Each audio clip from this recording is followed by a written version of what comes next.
Hello! Hi! We're Dan and Tara from Improv Effects. Good to see you. Yay. Except we don't see you. Right. Because everyone is home. We thought we would put together a video and share a little bit about how maybe you can use a yes and in this very strange time right now.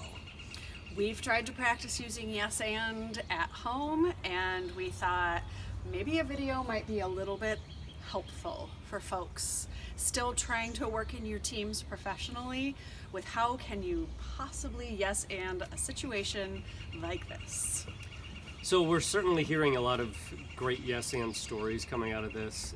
It's pretty inspiring. You know, our friends at Green Door Distilling Company are making hand sanitizer because the stuff you drink to get loopy also kills viruses and bacteria. Who knew? Yeah. Who knew that? What a great wonder chemical. Stories like that and people switching to online learning, online training, online all sorts of things to pivot and shift to something that's going to work for them while we can't be together physically, you know, in our social distancing phase. We can still do a lot. This is Boomer. Boomer Seitzma and his tennis ball. One thing we thought we could try is an improv exercise. Professionally, everybody's doing video chats right now where you end up in your different squares.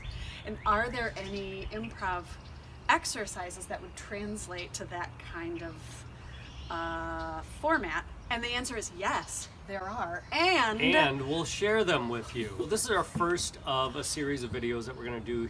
And with each video, we're going to explore a concept, but then also share an exercise that you can do remotely with your staff on a video chat or something of that nature. So this one we're calling Story Switch. Story Switch. Dun dun dun. And the way this one would go is somebody begins a story. Maybe somebody names the story, gives it a name, a title, a fictional title. So how about The Stormy Day? And then somebody will start telling the story, and at some point in time, that person, whoever's telling the story, will just say, switch to Tara, switch to Barbara, whoever might be in your video chat, and then they will continue the story.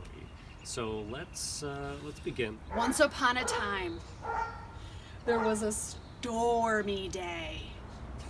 It was so stormy that people were afraid even to go out into their backyards.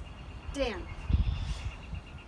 The backyards were desolate spaces in this particular town. Not our town. Not our town.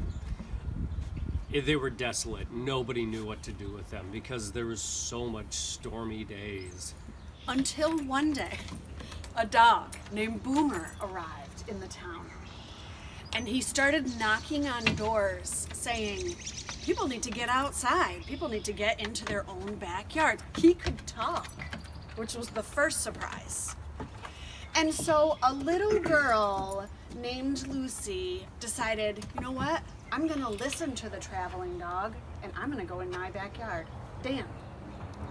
And so she went into that backyard, and when she got there, she found a lonely tennis ball. Oh. For yes, her parents had bought the house from legendary tennis player Bjorn Borg. No way. And that one tennis ball was thrown to the side as if to discard it as refuse.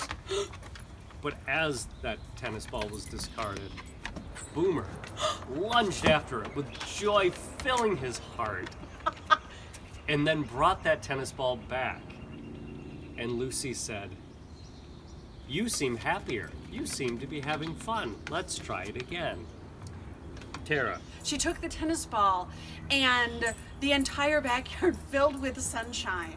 And they couldn't believe it. Whoever had the tennis ball in their yard felt a sudden happiness. So she threw it over to the neighbors. And guess what happened?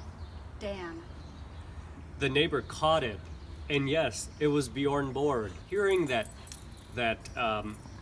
hollow thump of a tennis ball brought him out of hiding. And seeing this black lab full of joy and life, and Lucy also full of whimsy and free-spiritedness, came to the backyard, and he even brought his legendary wooden rackets to hit that tennis ball even further, so that Boomer had even more fun. The end. So there's a listening component, and there's a building component on it.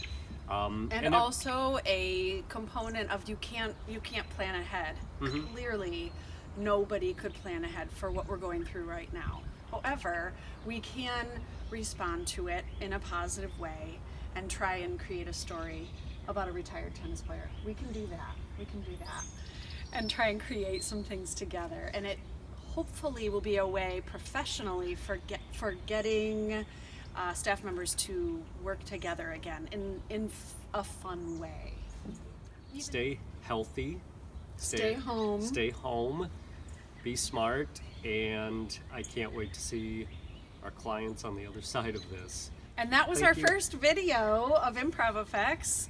Our second video is going to focus on ways specifically to use video chats a little bit more effectively. Boom, do you want to say goodbye? So stay tuned. Video 2, we're calling Staying Connected, Yeah. about making the most of the video chats and also maintaining your network. Thank you for watching, and we'll see you at the next one. Bye.